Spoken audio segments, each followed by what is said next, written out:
Hey everybody, this is Rydo and we're back to MTG Arena. Today is Monday, December 23rd, and I decided we better start early for me since I probably am going to fall asleep right after streaming this, and since it's so close to Christmas anyways, there really isn't a lot of news to happen. It was either between now or 6 or 7 in the evening. So over the weekend, I didn't really do a lot of game playing, but I did make myself up to rank 100. Rank 101, as it were. So we have 23 more days to get the increase in gold, which, if you cannot buy the next level of mastering gold, man, that is going to be super frustrating. Even paying like $10 every quarter per year, or which is what I think the mastery cost, would be more than I'd like to play. It would be way more than I think I ever paid for Hearthstone. So we've done the entire mastery. And I assume at this point that means we can never come back to this scene and see this image again. Because that's exactly what happened with the previous mastery. Well, now I guess you can. It's just the other mastery disappeared, the default basic one. Had we not purchased the winning pass, the pay to win pass here, I would have never gotten any crystals or any gold. But it becomes kind of questionable how much gold and crystals are really worth, and we'll have to wait till the next expansion to really find that out. We still just have these cards here. Yeah, this mastery is the only one that really has anything to show. And then the other thing we can do here is we can, say, take our main deck here, edit the deck, and then click here, and we now have this new card back, which we can select. And yeah, that's pretty much it.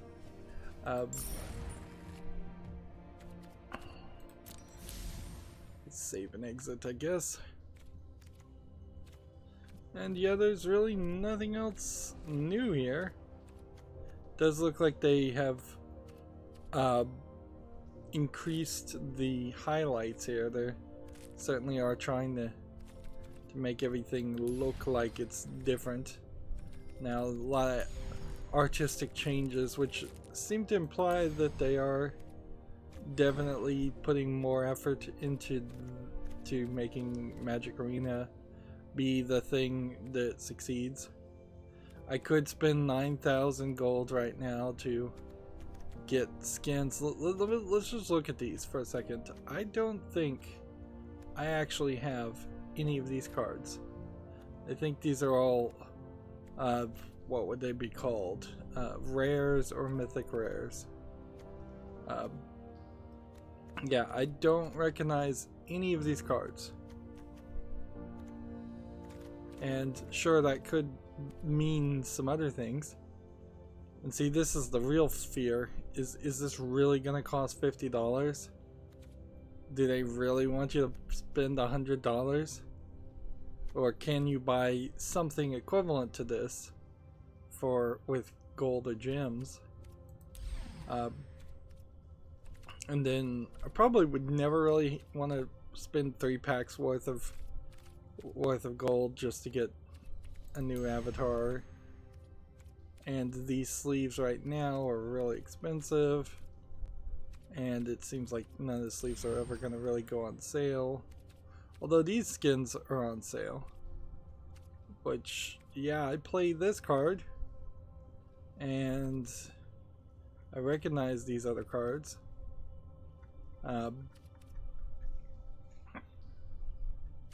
So how much would it cost to get all of these? Well, this one must be a rare. They're all over the place. Some of these are 500, some of these are 300, some of these are 600. The prices seem very random. So yeah, probably not what was worth your money. I think I'm signed up for this. I don't know. I haven't gotten any emails from them. And let's see, we have a historic artisan here, which would give you just more skins on historic cards, which I don't have. Which also some of those cosmetics look like they are different. There's this Brawl Days that ends in a long time. The 16th of January, so we still got like 20 days. So I probably want to think about maybe holding up for a while, and I just don't see why I would want to play War of the Spark at all. Like, Theros Beyond Death is the new expansion.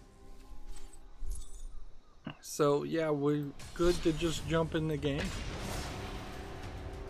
So I spent nearly every second, well, that's not a fair description, all of my actual active time over the weekend, or nearly all of it, working on my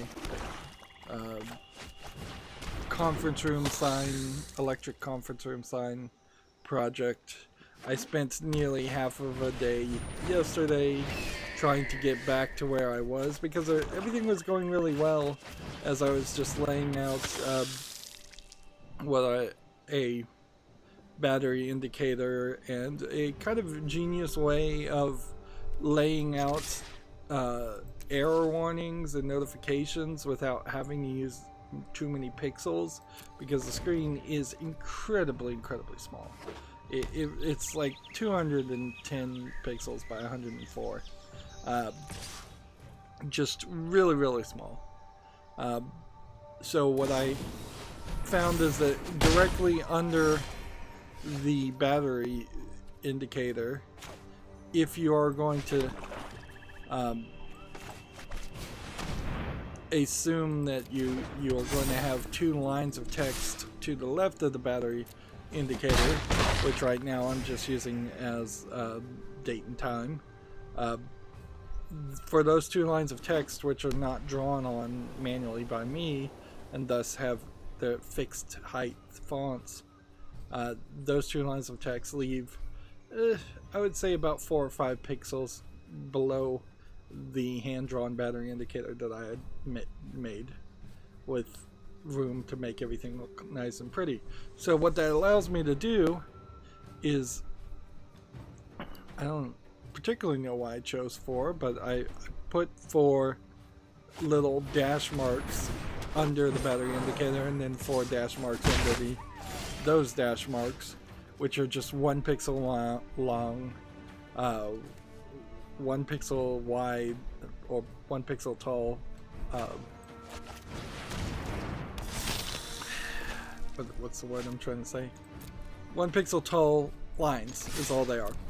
But what I can do with that is I can have it just go down a line and say, if the one in position 1 is lit up, that means that it successfully has connected to the internet and the Wi-Fi.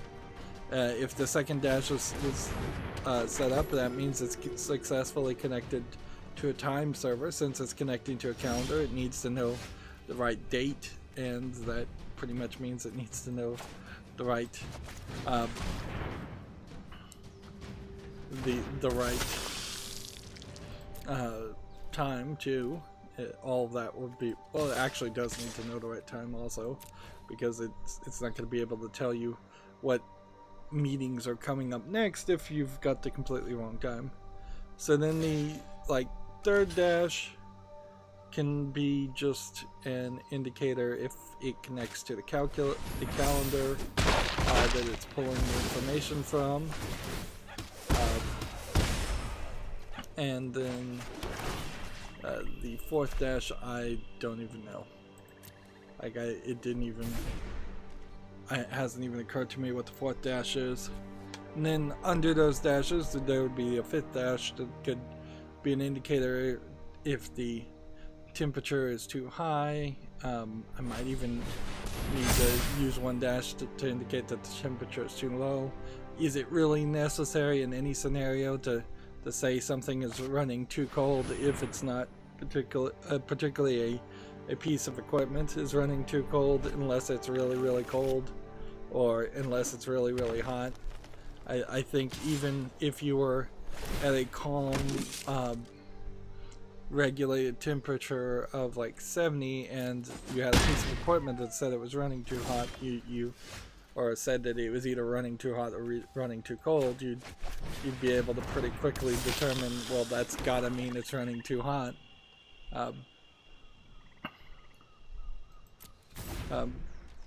But yeah, maybe I use 2 dashes for that. There's a magnetic sensor that 1 dash could indicate. There's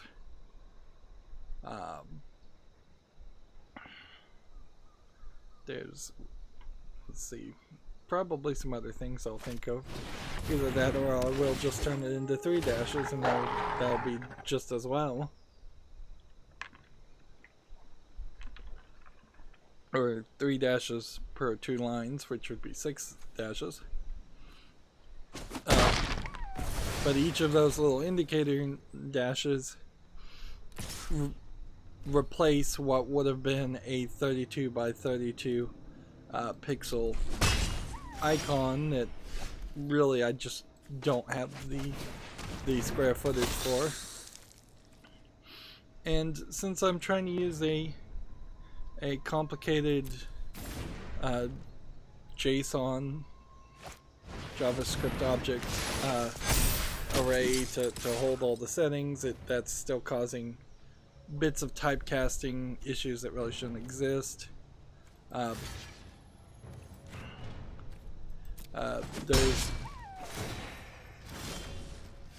There's certainly problems also with the hardware I'm using too. It is a development board, and using Arduino to program it has proven that it actually is a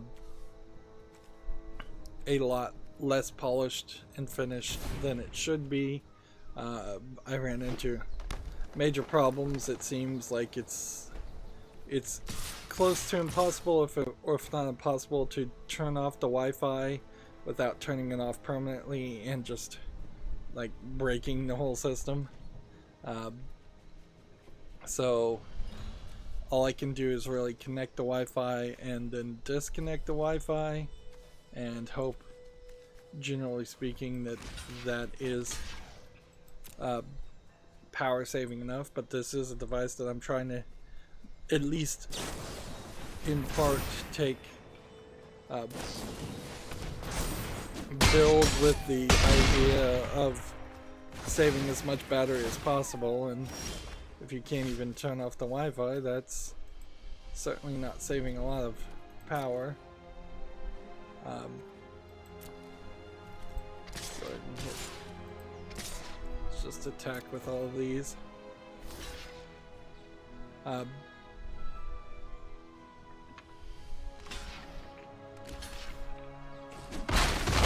But I definitely would have liked to spend more time moving forward and programming new code instead of spending quite a bit of time trying to polish up and rearrange and fix broken code that I literally removed one line that I thought wasn't necessary, and it just had a cascading error effect after that, and spent hours trying to fix that. And I am not doing well.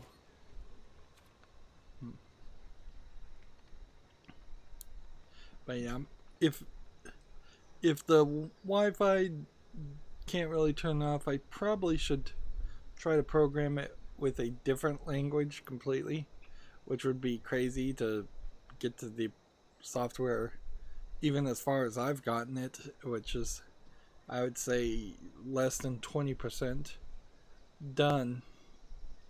But yeah, it would be pretty crazy to start over, or try and copy and paste things over to a different language. But that would be the right thing to do, both in an attempt to add the Bluetooth feature, which very possibly I won't be able to get set up, and have better Wi-Fi sleep mode functions.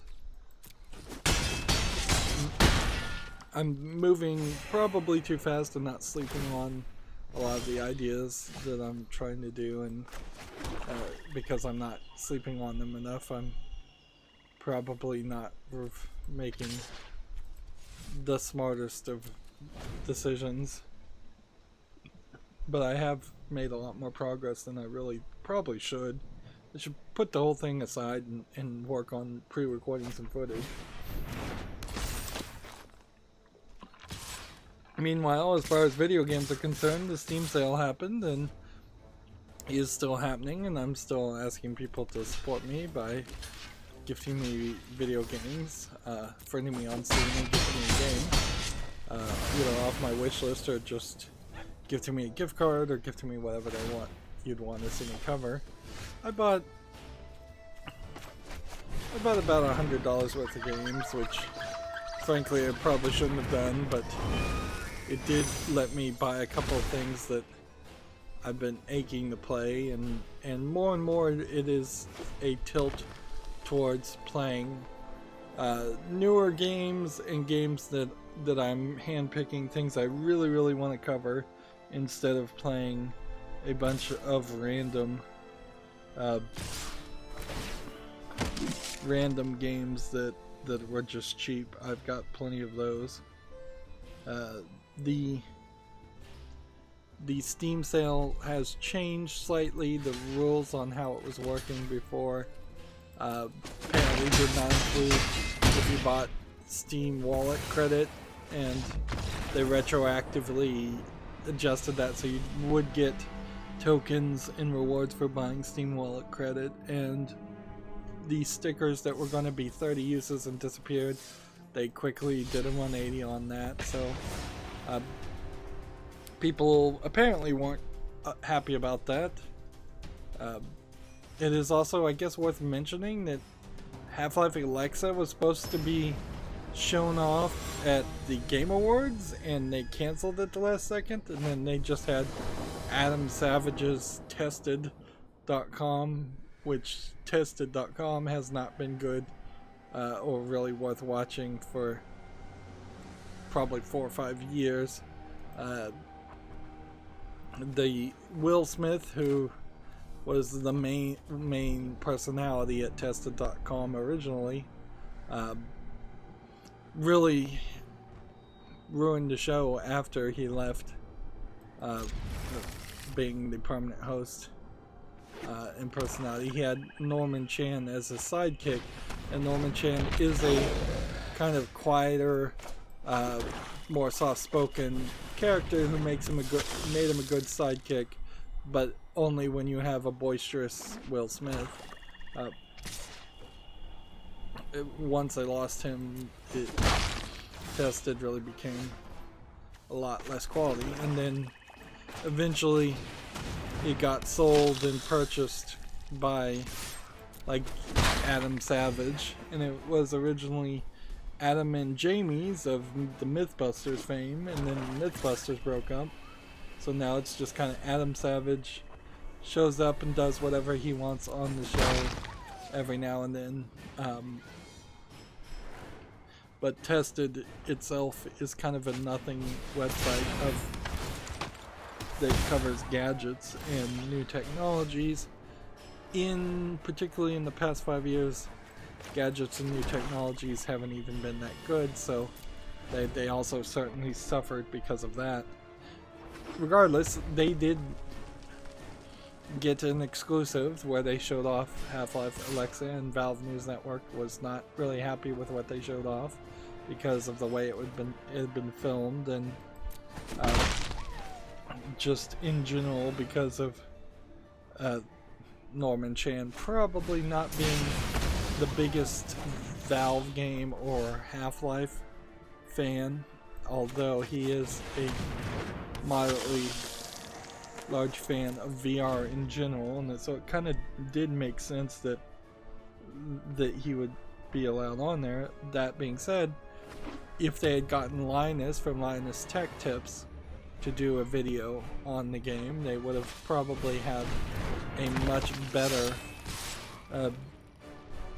amount of people watching and a much smarter response, and that is with the caveat of kind of knowing that I don't think Linus from Linus Tech Tips even really plays video games too much.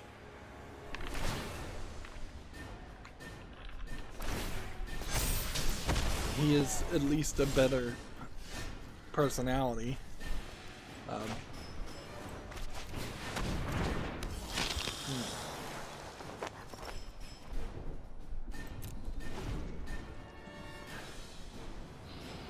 Is there anything else I can think of off the top of my head?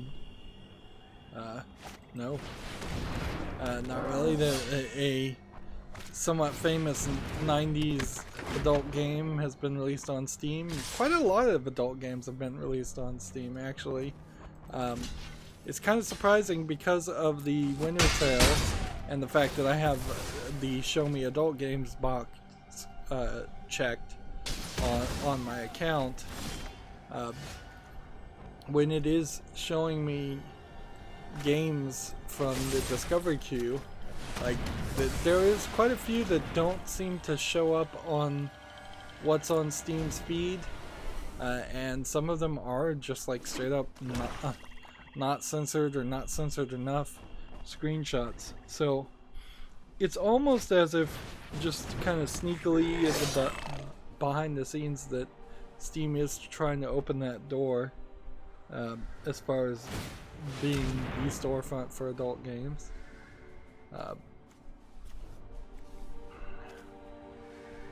Let's get rid of that one, I guess. And then no block there.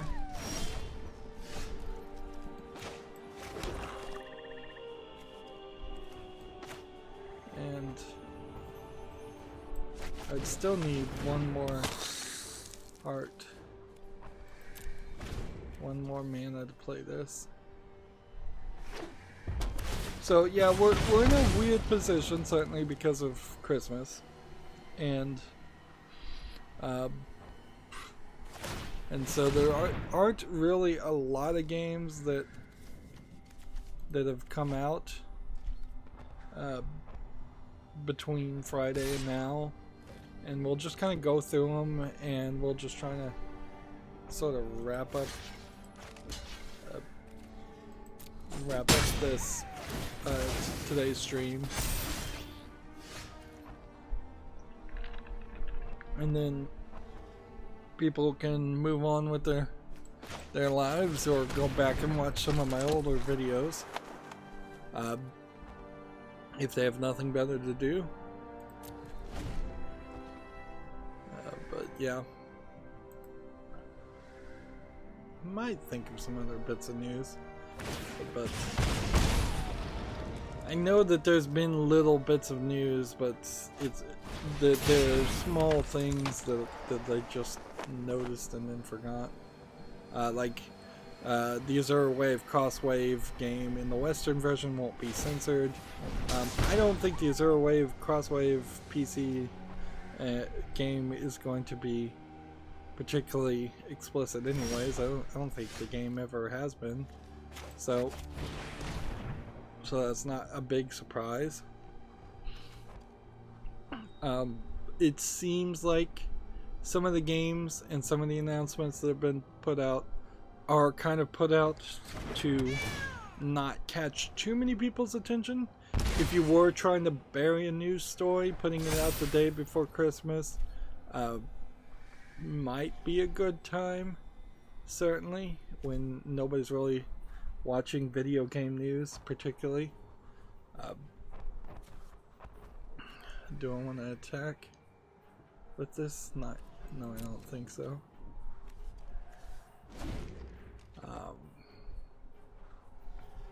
But also then there's some games that I think have come out specifically so that they don't gain any controversy, but have been already announced, so people would have known about them. It's just that they decided to come out at a different time, at an odd time right before Christmas. Although, also in some instances, this might be a direct intentional thing that they, as a from a perspective of this item being a Christmas gift, or these games being Christmas gifts. Okay, so this is a 2-3, so if I want to do anything, I have to do that. So we have an article here from Gamatsu. Dragon Quest: The Adventures of Dai, new game project and anime has been announced. This does not look anything like the last Dragon Quest game. So either they're going to update the animation quite a bit, and this is a character from a previous Dragon Quest game, or this is going to end up being a cell phone game of some sort. Which this kind of animation on a cell phone game would be intriguing, in part at least, because it does feel like something could actually be done with that level of animation to make it actually an interesting, good experience that isn't locked in with trying to do 3D hyper-realistic graphics. Speaking of being underpowered devices, the device I'm using apparently would take about 15 seconds to connect and process a secure HTTPS connection, which really doesn't matter because all it's connecting to is a time server to get the time and a calendar that would pretty much have to be a public calendar anyways. It's not particularly nice though for any device to be so underpowered by today's standards that they possibly would have a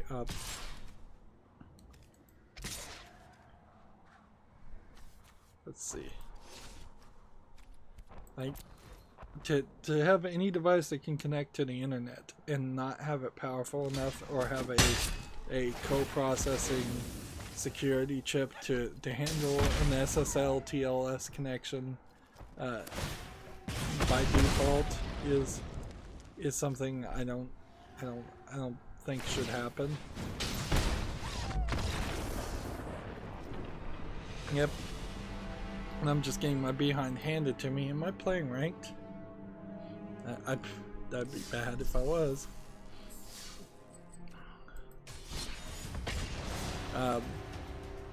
But yeah, not a big deal. The Epic Store is giving away different games every single day, so I'm trying to get all of them. 12 free games. I probably have gotten about 4 or 5 of them. The Star Wars movie came out. That doesn't really seem like it's going to have anything to do with video games though, so there's nothing that really needs to be said there. The Epic Store game is having Christmas sales also, which I think it's fair enough to mention that at least.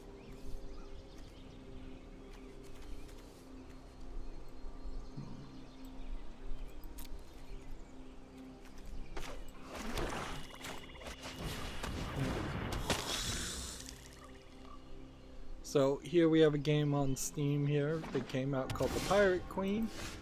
Really didn't do a lot of curating. Here you can see this is just a low effort RPG game. Although they're calling it a hack and slash beat 'em up inaccurately in my opinion. $2.99 English only. Yep, this is a prime example of a game that was probably trying to sneak out there, but I mean, honestly, sneaking out a bad game on Steam doesn't really accomplish you much at all. if anything, if you're gonna put your game on Steam, even if it is a terrible piece of garbage, you would still want to put it out and get as much coverage as possible.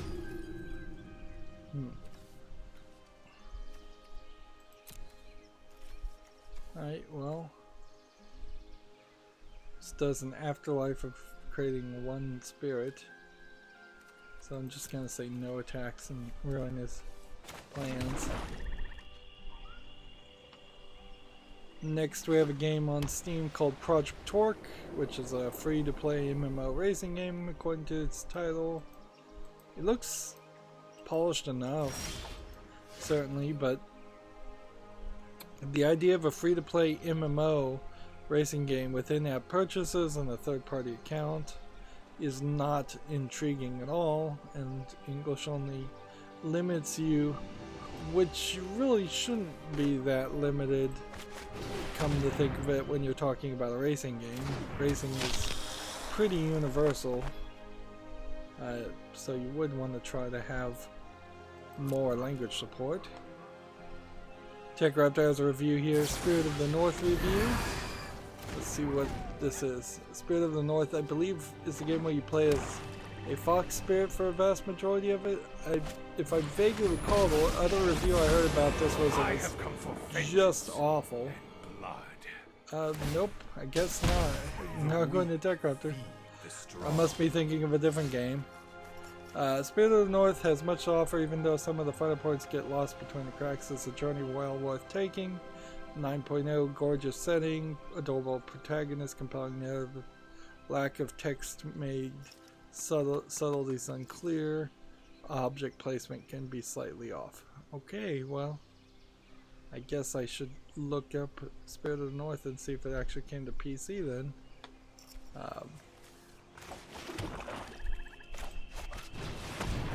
Now I need to remember to play this as a white card, not as a black card. I guess what we need to do is this, and see what he chooses to block with. Whether he chooses to block or not. You will become dust!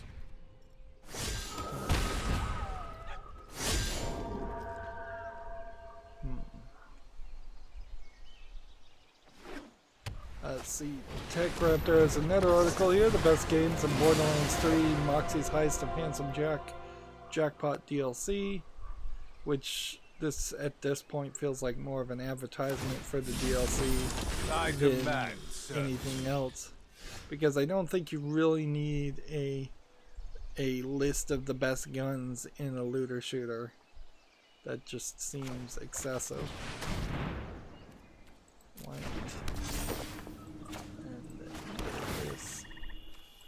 Play that.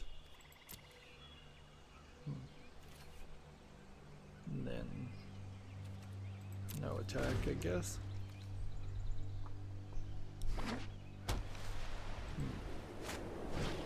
I really do think I'll probably get worn down eventually. I'll just forget that 2K actively DMCA'd somebody and got away with it with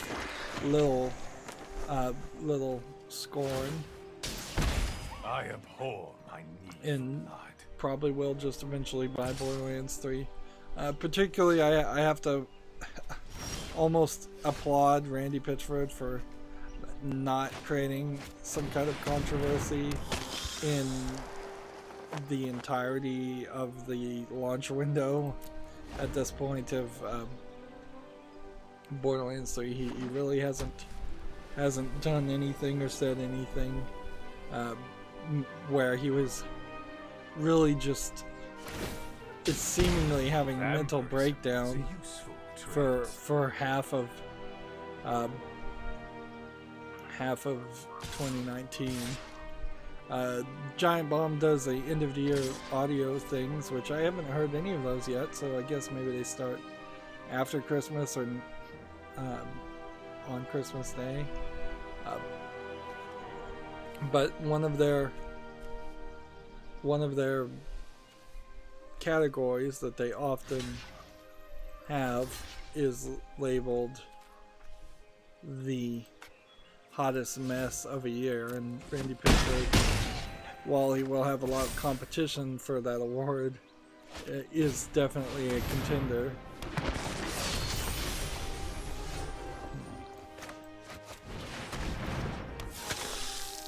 Here we go.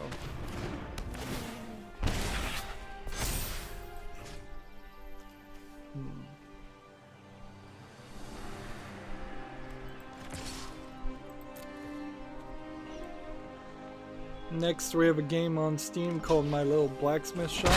Seems like there's far too many games like this where you play as a blacksmith shopkeeper. This one looks particularly unpolished and just kind of asset flippy. It's early access, $8.99. Time for a Not drink. anything for the follow list. Not sure I'm going to be able to show you this, but I will mention it. Nutaku is having a sale. Nutaku being the Pornhub parent company owned adult video game site. So it's probably not a terrible idea to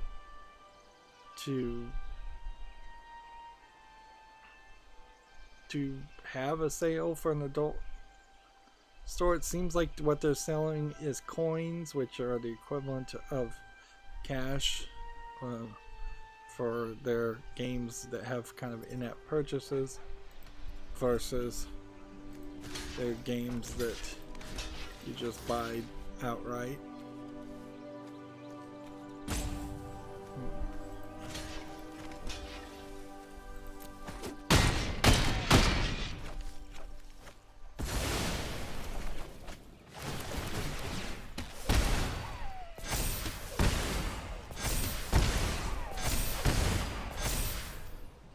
I wouldn't be surprised if a game like that would never, a game site like that would really never have sales, since it is attracting kind of a niche audience, a somewhat niche audience. Let me see.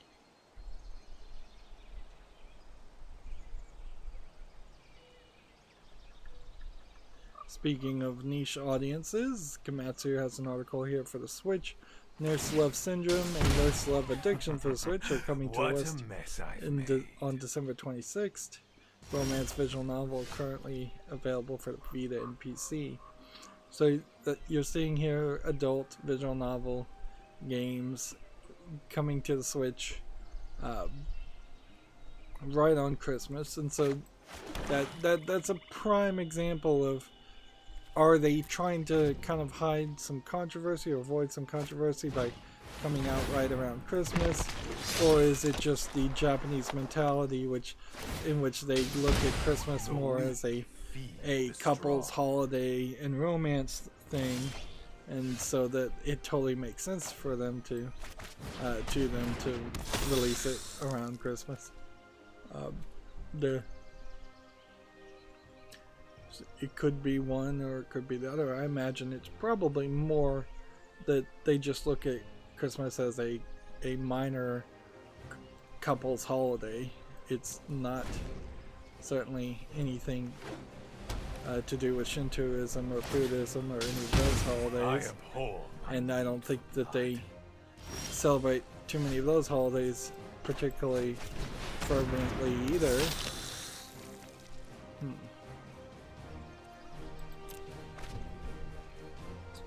If I could get Bola Citadel on the field, I still might be able to win. Although 56 is a tall order. Vampirism is a useful trait. Yeah, 56 is a tall order.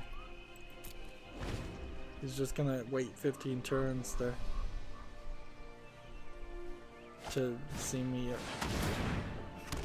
die through his ability. Time for a drink. Okay.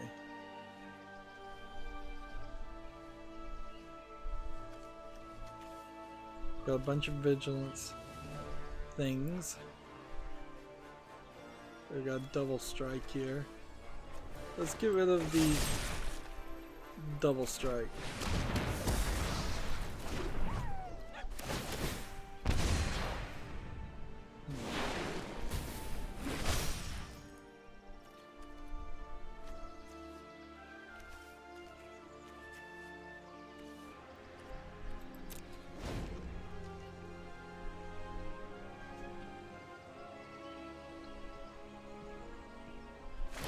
I should run into a Boa Citadel fairly quickly. What a mess I've made.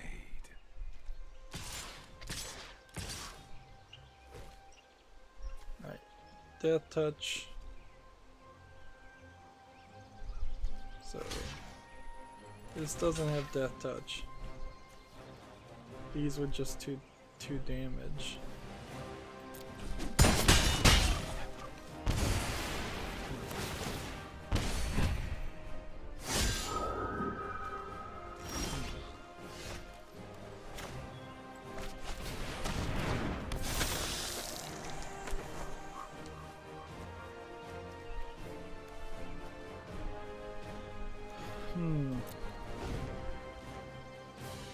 See, next we have a game on Steam called K37-D, which looks like it's a low effort asset flip polygon game. Feed the strong. $4.99 English only. Is he gonna attack this turn? Seems like it. We're just gonna attack with everything.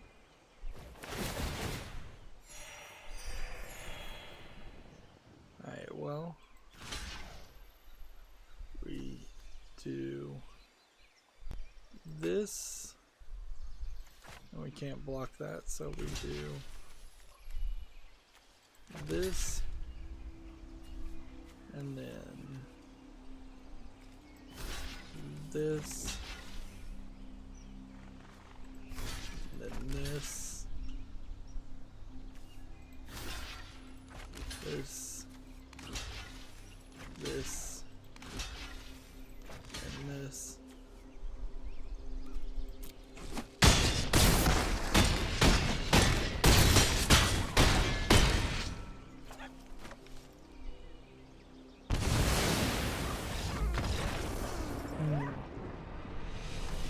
That just jumped around the numbers quite a bit. And I am certainly not doing well today, which probably isn't super surprising that playing Magic Arena on the day where almost certainly everybody's gonna be available to play Magic Arena if they want to play Magic Arena, the day before Christmas, which makes a lot of sense. The other thing that was kind of shocking, and certainly I'm in no place to compare, as my YouTube channel has not succeeded in any way, mostly I think due to bad timing, perhaps 40% because of me just not being interesting. The biggest Magic the Gathering YouTuber just within like the last week got 500,000 subscribers, which is more than Magic Arena and Magic the Gathering Wizards of the Coast's own YouTube channel. So that points out an issue of just how niche Magic the Gathering players really are, how few there are. They are very loyal fan base. They spend a lot of money, but there's not a lot of them. I would suspect that there are more Dungeons and Dragons players, maybe by 2 or 3 fold, than there are Magic the Gathering players.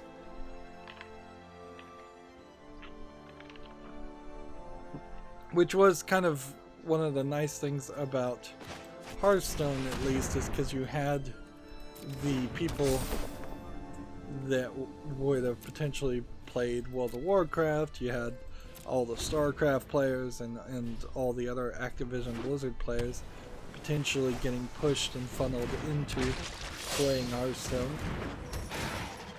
And I don't know how big of a player base you really need, frankly, for the digital end of a collectible card game. Because it seems like you're fine anyways.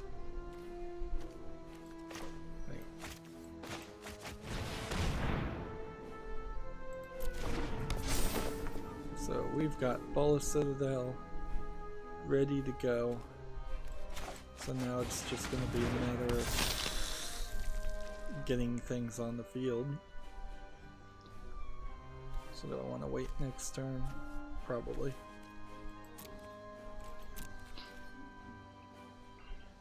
Next we have a game on Steam called the Santa Challenge, which is clearly just a low effort slide puzzle with one assumes legally licensed images of Santa Claus, sorta.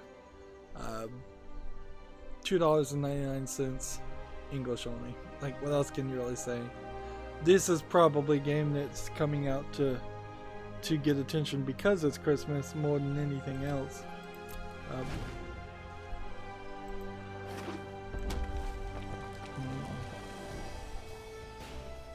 TechRaptor has an interesting article here, a chat with the family-run DB Attic Studios, and here you can see what looks like some, if not all, of the family running this video game group of programmers. I really wouldn't call it a actual foundation, but maybe they filled out the paperwork.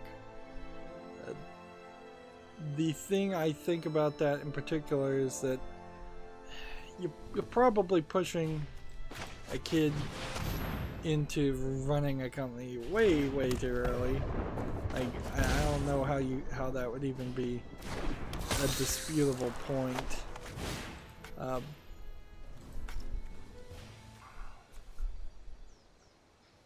Let's see.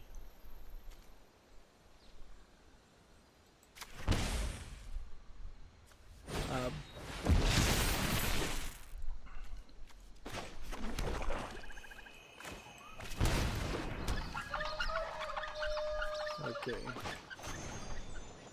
Can't do that, so we'll do that. And then no attacks.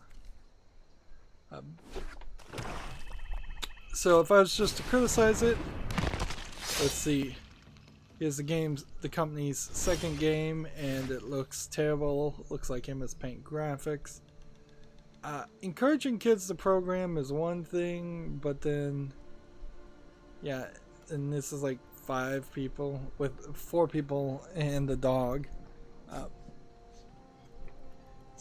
This is not really where you'd want it. There's a 9-year-old, a 17-year-old, 16-year-old, and 14-year-old. I could see them all being kind of into programming and wanting to work together for a brief time, but the 2-year development cycle that you would require to make any kind of game would probably drive them all crazy and to hate each other.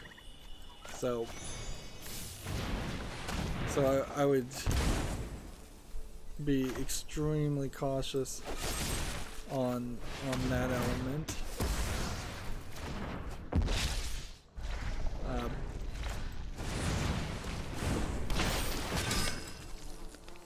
Let's see. What do we want to do?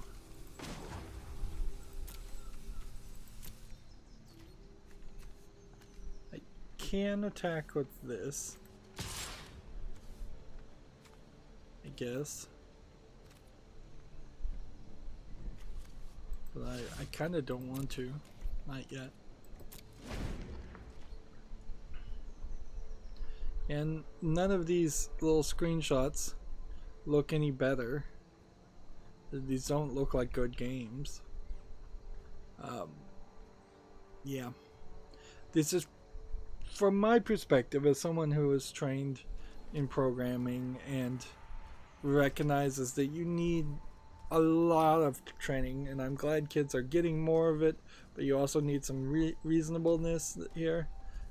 this really feels like an example of RPG Maker going to its extreme, lying to your kids and making them feel like they can actually turn out something that would sell and make money, when the standards have only gotten higher and higher with every single new game and every single new release.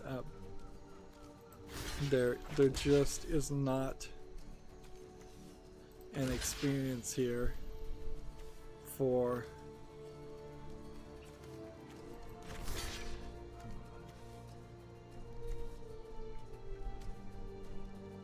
right. So if I just instead get rid of this guy and then get rid of, say, that guy.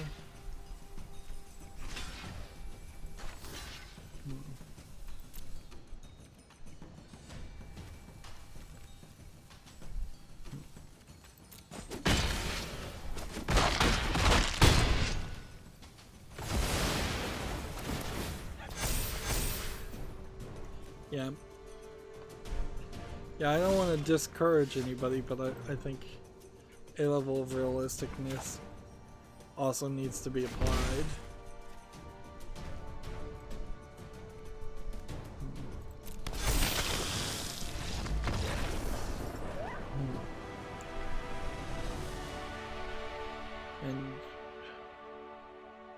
And yeah, kids would have to go to college. They would have to be in teams of 100 people. They'd have to have good ideas, and they'd have to really do well to think of something new and program something new. And inherently, there is this split between giving kids the impression that they can run their own business and be a CEO of their own family-run video game programming company, and the reality of, oh no, you're going to be an entry-level intern or an entry-level programmer, and you're going to be given the worst, most boring tasks, and you're going to be doing what other people tell you to do, particularly in the group effort that is developing games. So you're just implying that there's going to be a level of creativity and freedom in programming that there just won't be until you are much higher up into the up the ladder. And you're probably, if you're not careful, encouraging a lot of bad habits as far as programming is concerned. Things that you'd have to either forget or be retaught because you're running a company as a kid instead of going to a school. I am dangerously getting close to the point of arguing that schools actually are a smart idea, and I guess they kind of are. Like, structured learning versus just free roaming and learning is probably better for young kids to start off with. You gotta learn the rules before you break the rules in a lot of instances. And for as little as I appreciated doing a lot of things in school, they did give me some level of foundation and some level of standardization to understand how, I guess, the world works and how things are expected to be done. And then I turned around and often break those rules and do it however I want.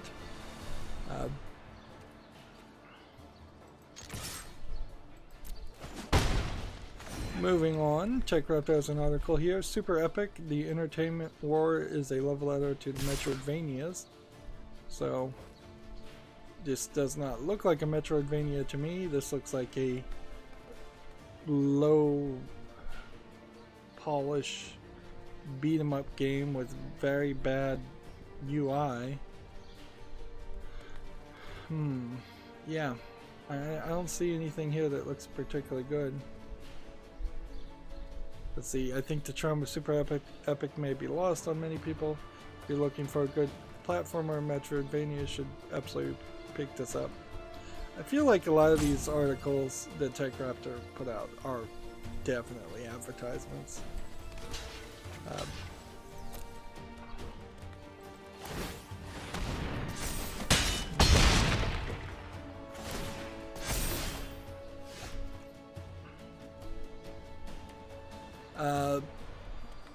Let's see. I'm gonna probably have to cough here. 1 second.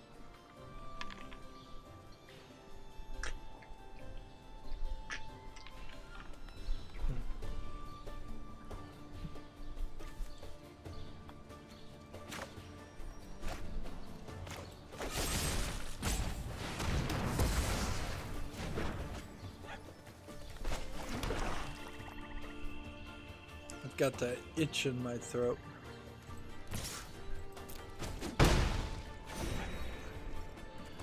Lego tweeted out they have a new game called Lego's Builder's Journey that's exclusively on Apple Arcade.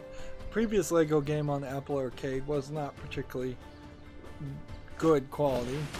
This looks like you've got, for lack of a better term, micro-scaled characters that are moving Lego pieces around to make platformers in an isometric puzzler game.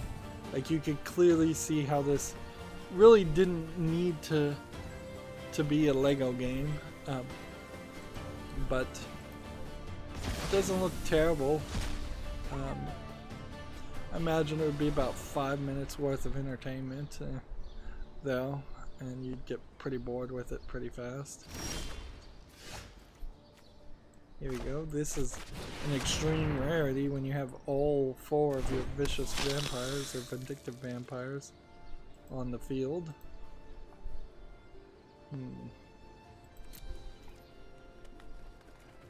TechRaptor has an article here, Shovel Knight King of Cards video review, which if you want to watch the video review you can. And right after that, I believe, is their written review. TechRaptor kind of moving back and forth between whether they want to do video reviews or paper reviews, I suppose.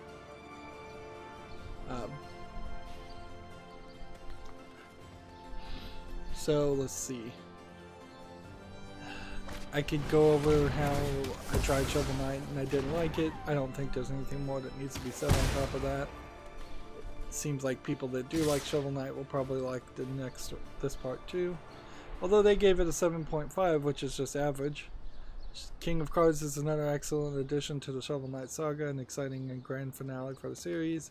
Prosa recaptures the excellent retro gaming memories, tight controls, wide variety in both levels and enemies. Fun addition of Joustus, less distinguished play style for King Knight, and an unchanged core claiming combat and platforming.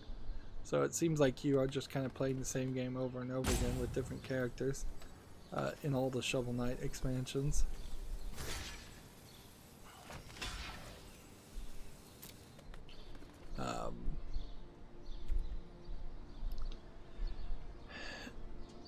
Perhaps part of the reason why I did not receive Shovel Knight particularly well is the fact that it is trying, I think, in part to be a throwback to old games,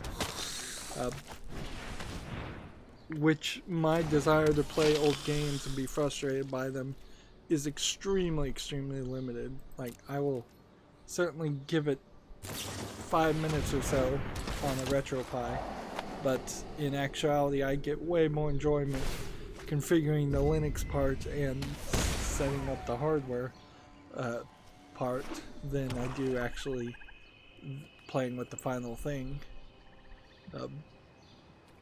So I've just fallen into such a deep well with nerddom and programming that is my new challenge and that is my new game.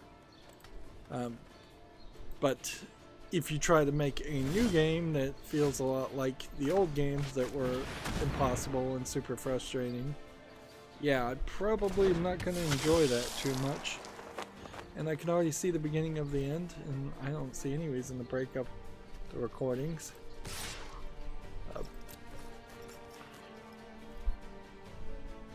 So I lost 2 of my guys here, unfortunately.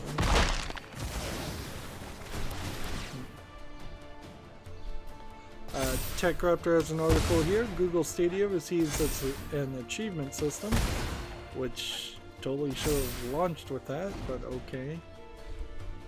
And it's only available through the web, which is weird.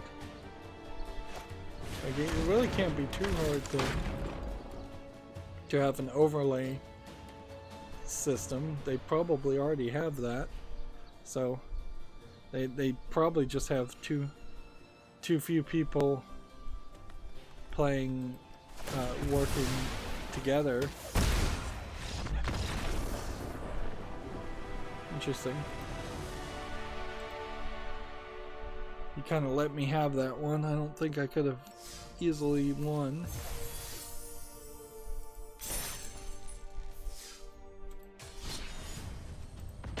Jump into the next game. Next we have a game on Steam here called Sword and Sandals Spartacus, which Sword and Sandals used to be a genre of movies. They don't really make them anymore. Nothing here looks particularly interesting. This is $8.99 discounted with a bunch of language supported, 15 achievements. Yeah, this just looks like a platforming hack and slash game. Although the idea of playing as Spartacus is slightly interesting.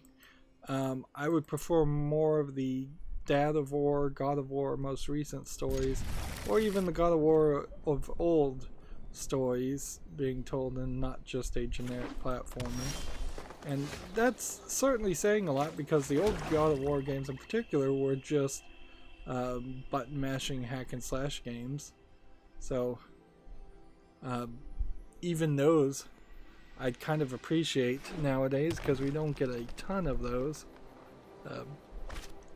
Perhaps that is in part because Bayonetta took that style of gameplay and then turned it into an actually polished, skillful way of being played. So you can either play Bayonetta like I do and just mash buttons, or you can get really good at the game and play with actual skill. Next we have a game on Steam here called Whimsy, which seems to be a collection of mini games and a lot of insanity. Just a ton of insanity here.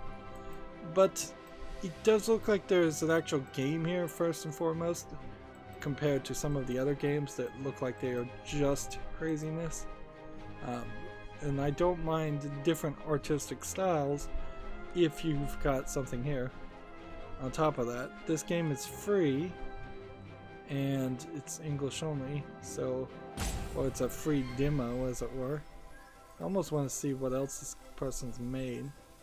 He made a game called Hello World for 49 cents. Yeah, well, it's a free game. If you want to play it, play it. If you don't. Like, from the looks of this other game, it seems like it is probably, this is a much better example of someone who could program by themselves and make their own games and potentially have them on sale on Steam. And that's not really saying much, because I still wouldn't really put this person's games on the level of being good. The way this is labeled, by the way, is that the game itself is free, not the demo.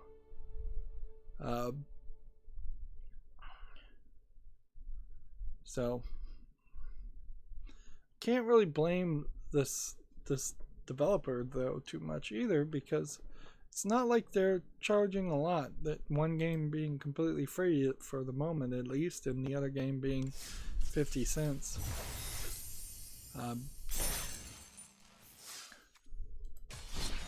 And kind of in fairness, if I was going to make a game and put it on Steam, and I was being realistic about it and saw that my game wasn't really worth anything, I might put it on sale for 50 cents and see how many dimes I can collect.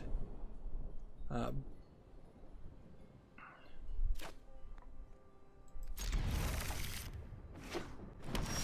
see. next we have a game on Steam here called Raccoon the Orc Invasion, which looks like a platformer with some asset flip characters. It doesn't seem like you do too much interaction with enemies, although there is some. Just a big divide visually between this and this. It's $2.99 and this is English only. Yeah, nothing special there. And play that.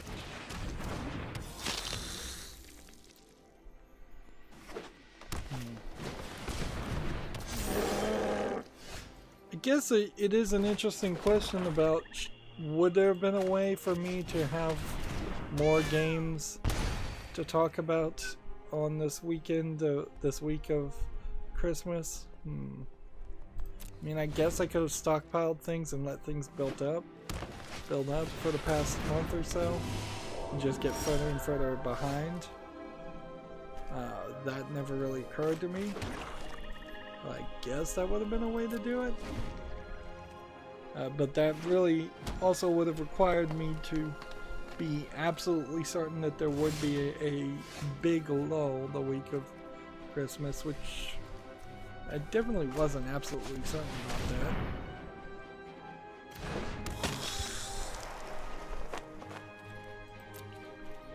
See, next we have a game here on Steam called Angel Dust, which looks like it's mostly just an asset flip Minecraft clone in a fantasy world. It's already mixed reviewed. It's $7.19. Bunch of languages, single player and MMO. It's crazy that they are still trying to make Minecraft clones. On the other hand, I guess it's just crazy that people are still cool or interested in Minecraft at all. Yes.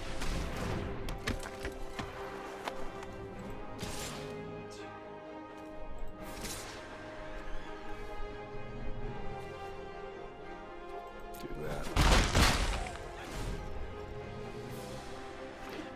Check out there's an article here. Bear with me. The Lost Robots a Mechanics Dream. I guess this is more of the Bear with Me series. Do they have an actual review score here? Let's see. Yep. They seem to like it if I'm skimming that paragraph right. Yeah, it's a little questionable whether I should get and play the Bear With Me series. Probably should find a point-and-click adventure to take up my time. Seriously?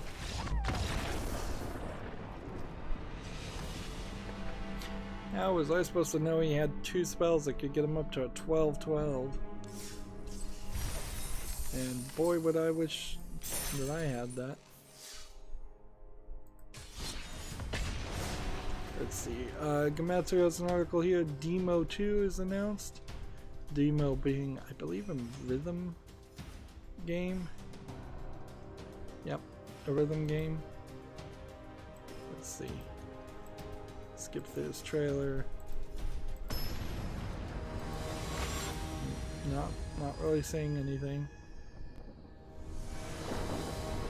But if anything, I can just kind of infer. I believe in the first game you saw this kind of anime-esque girl walking around this piano in a room. Here it looks like the room in the building has all been destroyed, so perhaps there was some big time jump forward or conflict that occurred at the end of the first game. And that's pretty much all I'll ever know about the game.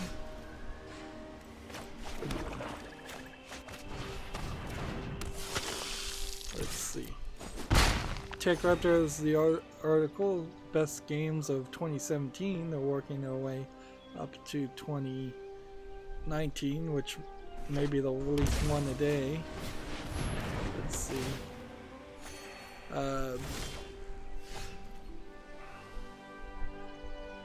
Doki Doki Literature Club. I think I already saw those articles. Splatoon 2. Let's see. Sonic Mania. Yeah, I already read this article. So, do they have 2018 or 2019? Yeah, they have 2018. Let's look at that. And then they probably will sit on 2019 because that would be also their list of best games to come out this year.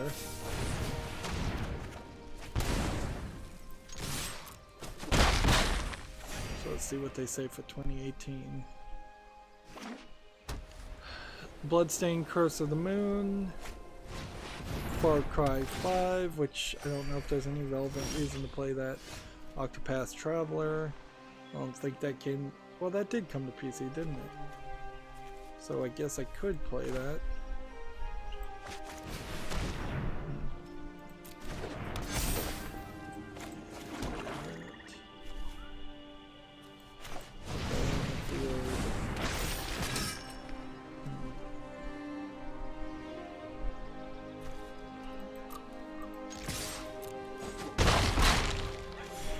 Let's see what else.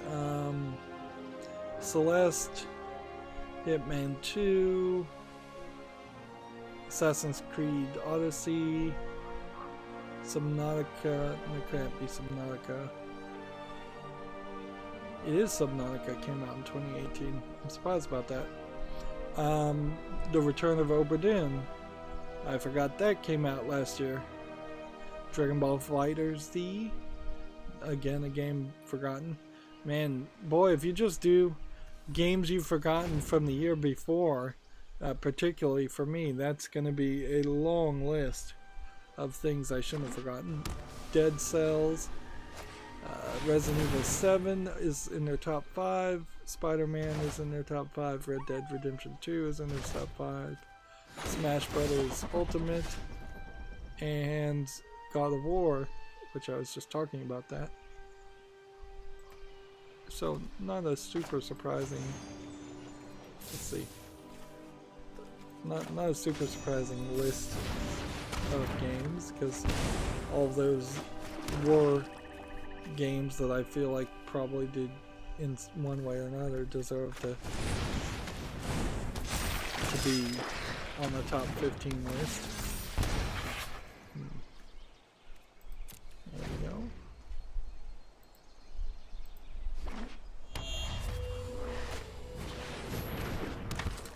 Next, we have a game on Steam called Ancient Guardian, which looks actually very visually polished, but it also is suffering from some dark screenshot syndrome, and kind of looks like a dungeon crawler. So, not really sure here. It's $5.59. Single player only. Has a bunch of languages. Has 59 achievements. I guess we put this on the follow list and think about it. It's already mostly positive. It does look like it mostly is just a wandering around a dungeon with some asset flip type things. Alright, let's do this. All I really need is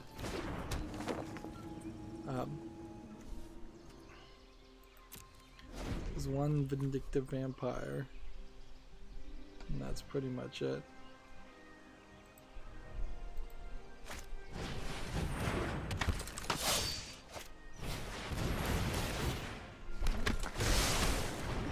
Of course, if he's gonna bring up so many characters on the field, he could probably just overpower me.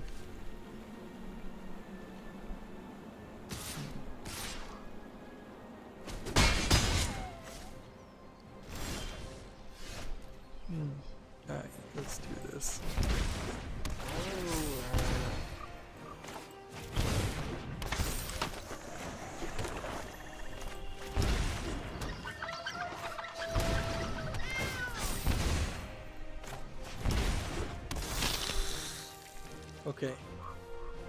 1, 2, 3, 4, 5, 6, 7, 8, 9, plus 10. I probably have it, but I could also do this anyways.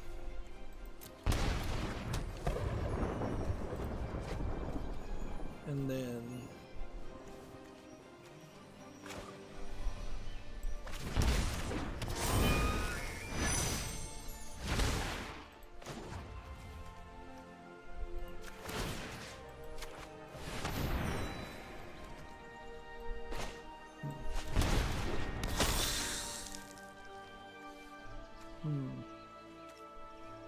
do I need to do anything else?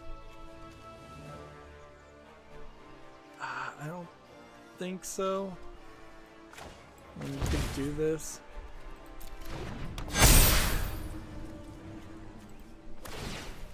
And then this, and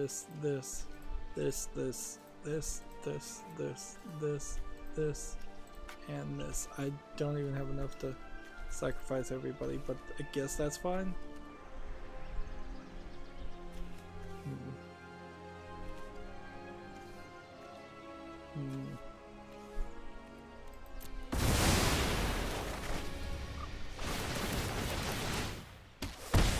That should win the game for me.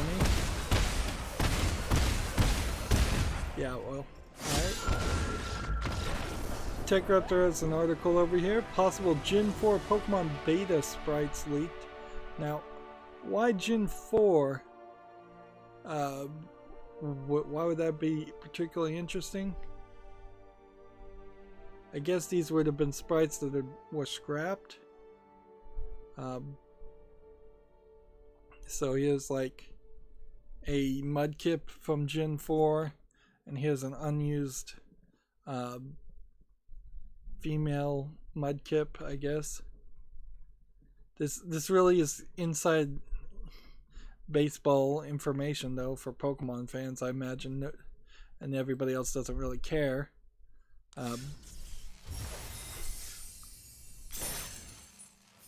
Like I can't really say anything else about it. Like if you're super into Pokemon, that might interest you. If you're not, it's probably completely useless information. Gamasutra has a blog here. Ethics in Video Game Industry, a Myth-Busting and Scientific Approach. This came out the 20th, or has been held back. No, I guess the 20th would just be a couple days ago. And this person's tagged as a expert blogger and featured post. So there's two things without even reading this. Is this a yet another we will never get over it attack on Gamergate from that happened years ago, or is this an attempt at looking like video game journalism, an editorial saying video game journalism should clean up its act, but then they're burying it right before Christmas, so no video game journalist would even be in the office to see the article or refute it or respond to it. Honestly, if I was going to write an article about the need for ethics and more ethics in video game journalism, now would probably be a great time to release it if you didn't want a backlash. But I think if you're going to write that article, you just got to batten down the hatches and brace for that backlash, because you know it's coming. Apparently this is a write-up of a talk that was given in March. So let's see. There's a long paragraph at the beginning. To start, it could be also an attempt here to say video games have some kind of ethical duty, but that wouldn't be video game journalism. So is this ethics in video game industry? Yeah, it is. So it's not video game journalism, which has way too much cronyism in it. It's video game industry in general. And I would say being an art that supplies entertainment, there's very little ethics there. Like, you perhaps have some ethical duty to not abuse your employees. And I can't really say much more than that. Like, generally speaking, do something that somebody in society will at least appreciate and enjoy, and not scam your customers or make something that is just so horribly broken that it's unplayable. That's about as far as I think I could go as far as your ethical duties in making a video game. Because if you want to make a garbage game that insults everyone, then that's just art. Let's see. So here in the article we have a be careful of shortcuts claiming that video games have an effect, whatever this effect might be. I encourage you to read the long story. Video game, #1 video game quote-unquote addiction. Yeah. Let's see. Here they're actually listing what an addiction would have to be. For this is the symptoms with internet gaming disorder, like preoccupation, game withdrawal, symptoms when gaming is taken away, tolerance, inability to reduce playing, giving up other activities, continuing to game despite problems. And after you have at least 5 or more of these symptoms within a year, and arguably even that leaves a lot of room for wiggle room. I didn't read all the descriptions there. I'm trying to skim this article, not read it in total. This is a long article too, which is odd for Gamma Sutra.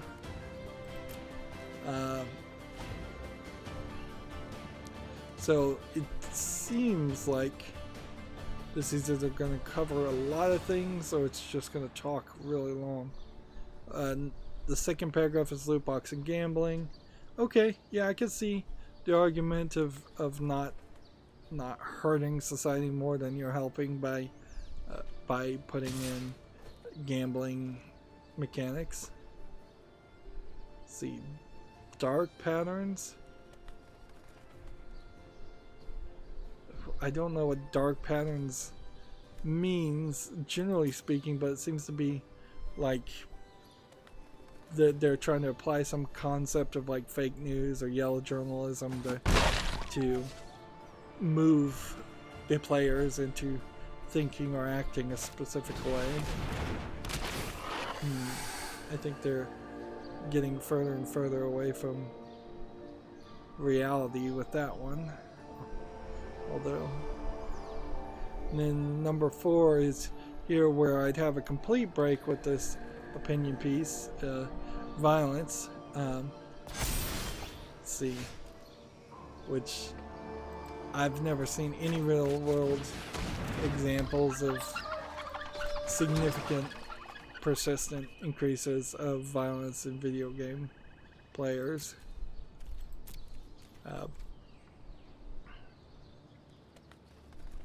And then conclusion, yeah, that's a really long article that I did initially misread as a article talking about the need for more ethics in video game journalism, which really that article should be written more than this one. I don't think video games really have to do too much. I think in the end the loot box and gambling problem is a problem that is of 100% the creation of video game creators, and if they won't clean up their act voluntarily, they are going to be forced to clean up their act due to legislation and regulation, which in the end I think we're going to have is just because of the large amount of variety of game creators these days.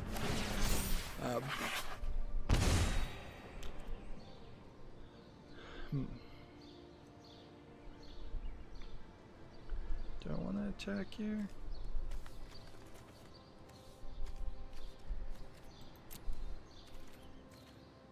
Just gonna say no. TechRaptor has an article here. CD Projekt, quote, solidifies relationship with The Witcher author Andrzej Sapkowski. This is a slightly different phrased article compared to them just settling their differences and him wanting more money and CD Projekt Red probably paying him something. This is probably just TechRaptor trying to get some more coverage off The Witcher, which, in all fairness, because of the Witcher Netflix series, it seems like a significant number of people have gone back and played Witcher 3, triple or quadrupled the number of players that they would average see. Let's see. Next, we have a game on Steam called Streets of Neo Tokyo, which Neo Tokyo as a title has now become incredibly overused. This looks like a top-down hack and slash game and doesn't look particularly interesting. It's early access, free, English. I guess the price is right at free, but yeah, otherwise looks pretty uninteresting.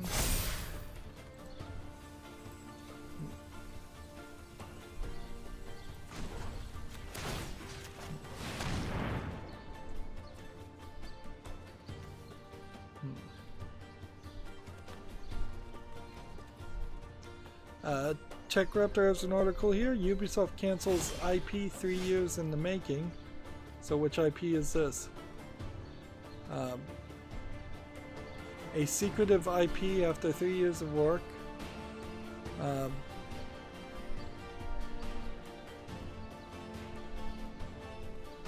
It was a Destiny-like game from the Watch Dogs team. You could only say that it was not the project codenamed Pioneer. It began as a non-violent space exploration game and was internally rebooted as a co-op multiplayer shooter. Okay, well, fine. That is only the smallest bit of indication, in my opinion, that there was a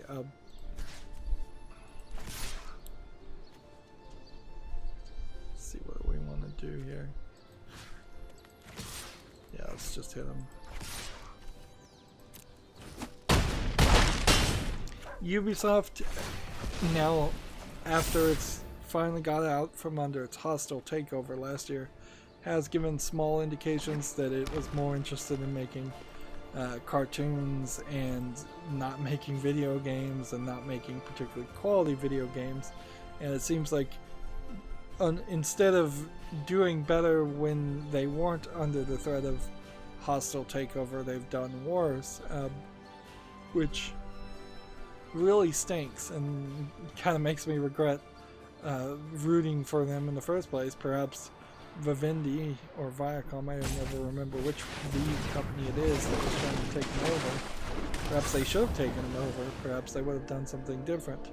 Although, odds are no, it would have been even worse in that case, but just never really know. Okay, well, we could basically do nothing. Just do no attacks and then the turn, and then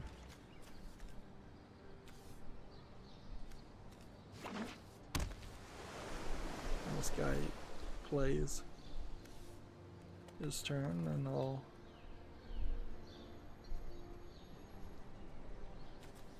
come on.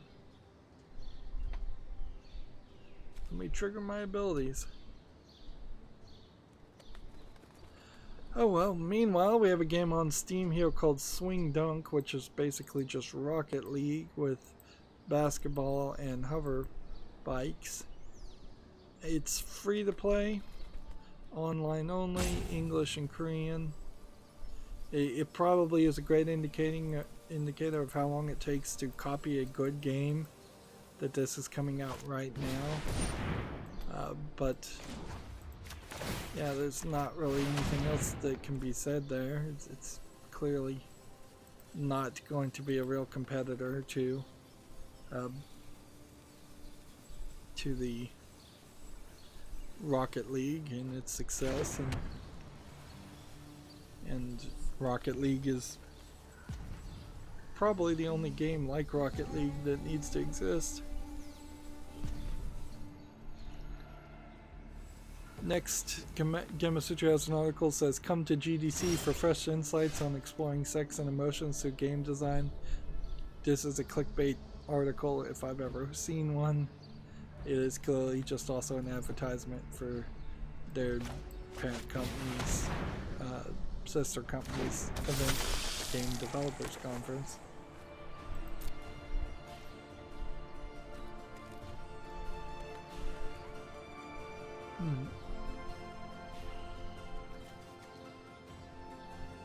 That doesn't have reach. That does. So I can, I think, attack with that. No, I could probably attack with that too. And then go and just tap that guy.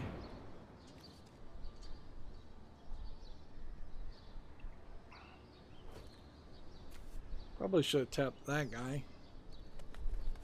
But whatever.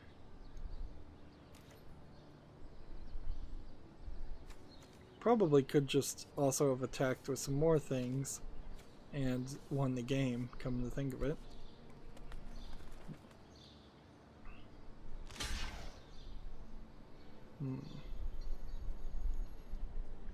Honestly, I would argue that video games have done a pretty terrible job so far as exploring the human condition and human nature and sex and emotion.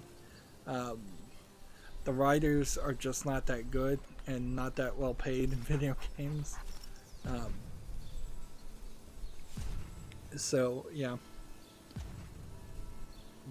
there's a lot of room to do better, but they're gonna have to decide to pay writers and how far they're willing to go and what they're willing to animate and what they're willing to say, and if they're gonna tell a generic contrived story or whether they're gonna tell something that is long and interesting. The only stories as far as emotion and sex really that happen are visual novels, and GDC won't be talking about any of those, I'm sure.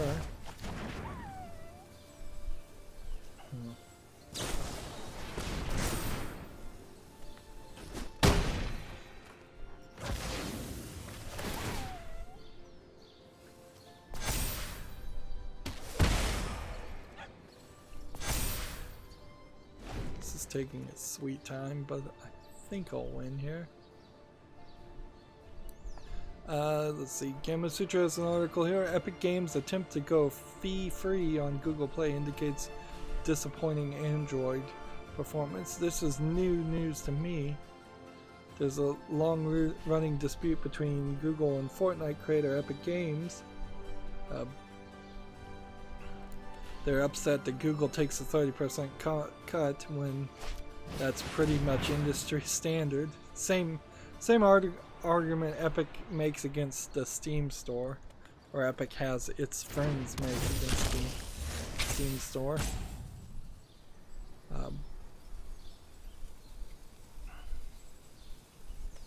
Let's see.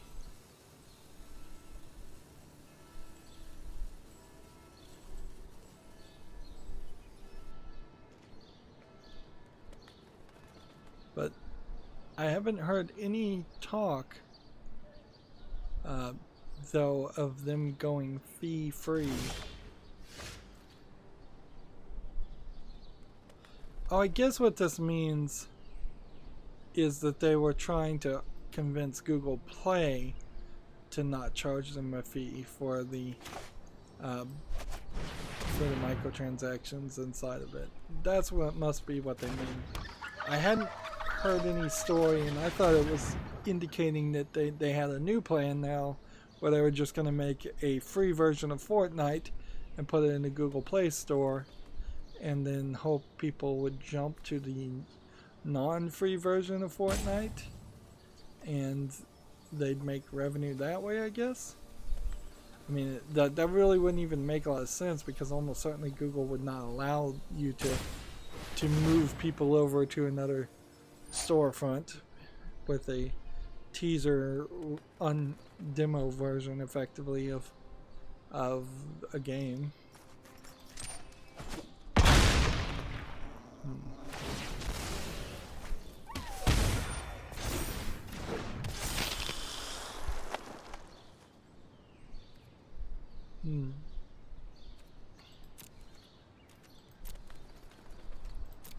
Let's see. Next we have a game on Steam here called High Score Hunter Hodgepodge, which is just a collection of low effort games, it looks like. $14.99, English only. This is probably the first attempt of what I suspect we might see more of, which is trying to bundle 4 games together at a higher price without using the bundling feature built into Steam, so your game doesn't get flagged for the fact that you're abusing the bundling system. Considering how Valve did kick off several game developers who are abusing the bundling system. Don't think that's going to work very well for them, though.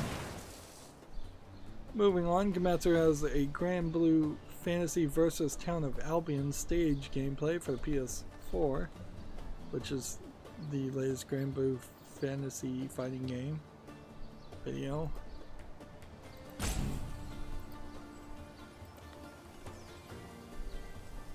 Grand Blue Fantasy, known for very nice looking graphics that they 3D model and then put a lot of custom shading on to make look like it's a really good 2D model.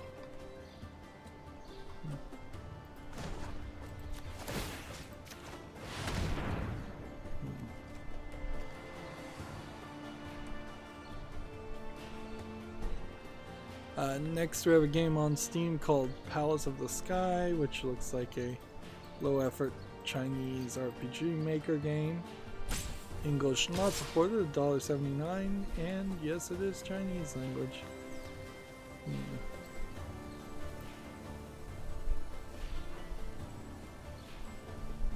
Next we have a game on Steam called Eternal Battlefield, which I think is probably a hack and slash, maybe idle game. No, it's a strategy game.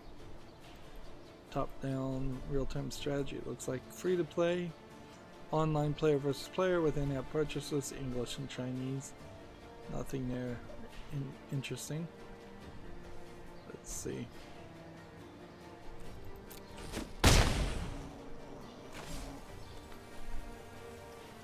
Gotta figure out a way to get past these guys.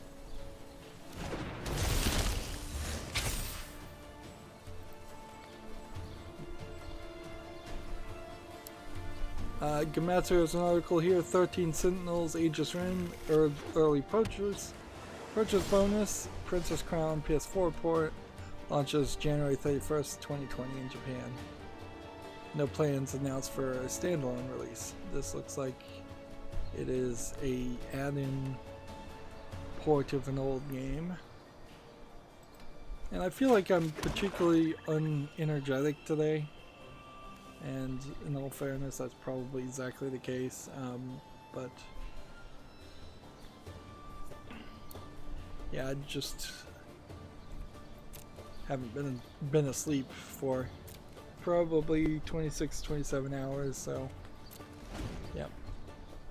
It's a sleepy Monday, as it were. Gamma Sutra has an article here. Get a job. Deep Silver Volition is hiring a principal writer. That's in Champaign, Illinois. I feel like we've mentioned that job listing several times.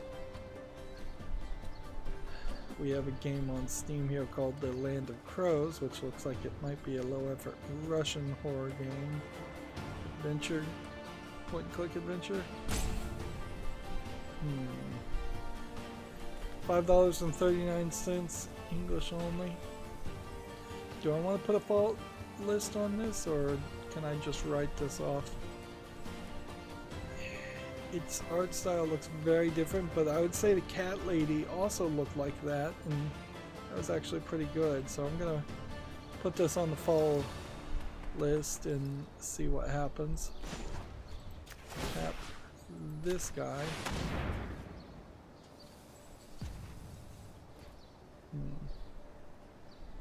And then tap this guy.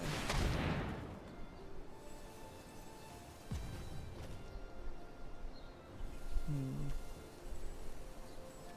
then end the turn, because they can't do anything more.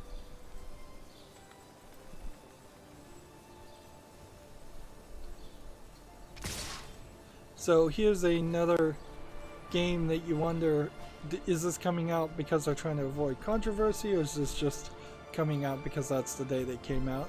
We have Princess Maker, Fairy Tales Come True, HD remake. I believe this is the HD remake of the 4th game in the Princess Maker series. I'm gonna go ahead and put it on the wish list by default. This is a daughter raising simulator game that Princess Maker 3 particularly had some kind of cheat code or mod you could do to see the daughter you were raising naked, and that was pretty much it, but it became kind of well known in the early 90s for that. It's $23.99 discounted right now, full Japanese and lots of other language supported. There's 115 achievements, so that's probably close to 115 different ways your daughter could be raised. Let's see. I think the Princess Maker series probably should be a little bit more popular and should probably have 2 or 3 more games that they made for them than they really did. What?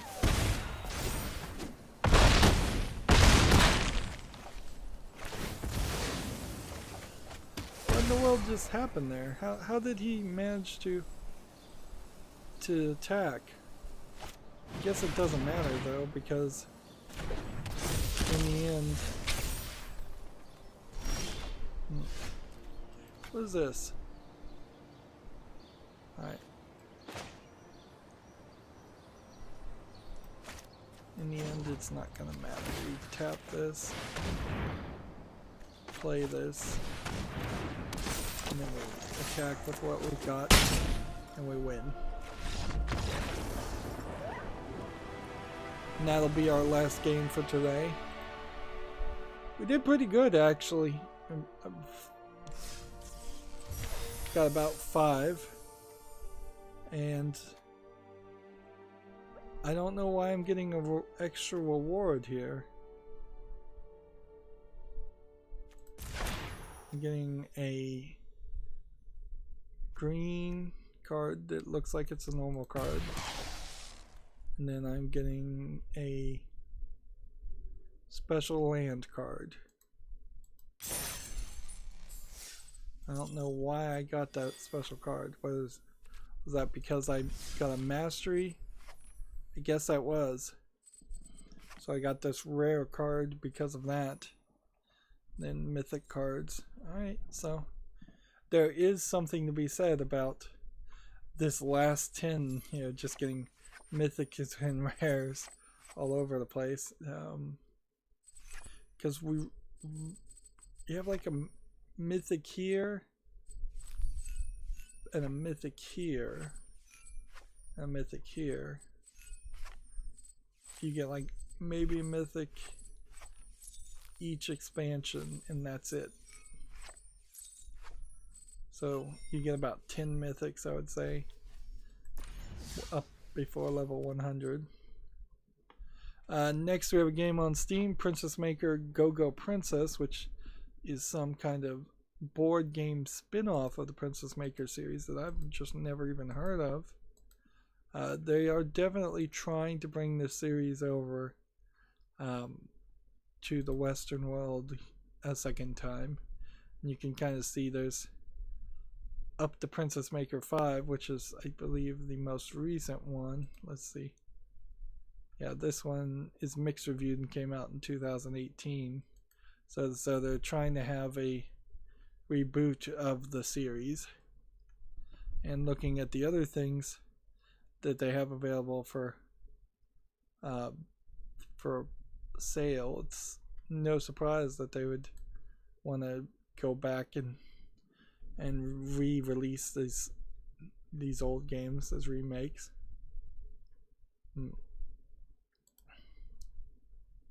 Yep. There's probably not too much more you can do with a series like that. Although it would be really cool if like CD Projekt Red had a Witcher raising series simulation game, but yeah, I seriously doubt that would actually be too interesting or played too often. It would just feel weird, I imagine, to most people. Next, we have a game on Steam called Eagleton and the Horde of the Flies, which looks like a troll game, joke game of some sort. Otherwise, it looks like it's just a platformer. $7.99 English and Japanese. Uninteresting to me. Let's see. Gamatsu has an article here. Kishi Fuji Shota no Shogi training announced for Switch, which sounds like it's a Japanese chess training game.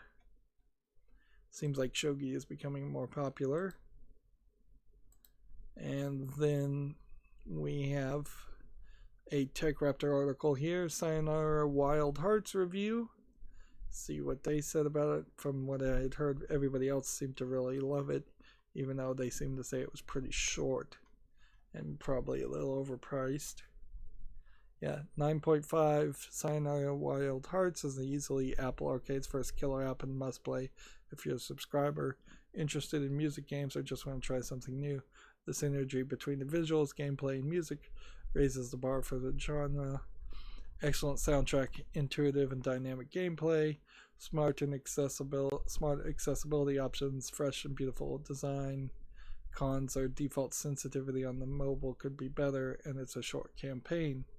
This is a really good game, I think, in part because it's a great example of a musical artist wanting to be involved in video games and not ending up ruining a video game because of their involvement in actually bringing to the table their music and their ability, which can actually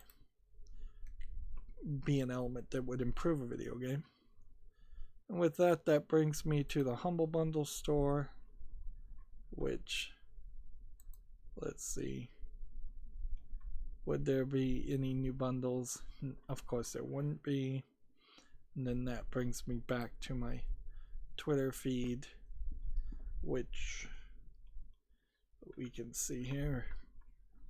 I imagine there's less than 20 even new tweets out as we're approaching the Christmas holiday. I am specifically planning on still streaming on Wednesday. It may not be a very long stream, but it might not happen too, so apologies if that happens. And then there's really no reason why I shouldn't stream on Friday, even if I did skip on Wednesday. If I skip on Wednesday, I'll do the daily quests off screen. And yeah, I'm already done with my Twitter feed, so that's going to be it for this stream. As always, I ask you to like, share, subscribe, comment, and watch every second of my videos. If you want to further follow me on any social media sites, there's a whole bunch of links down below. And if you want to support me, there's a link to Patreon. Or you can friend me on Steam and gift me a gift card or a game off my wish list. The Steam winter sale is going on right now. Thank you for watching. Have a good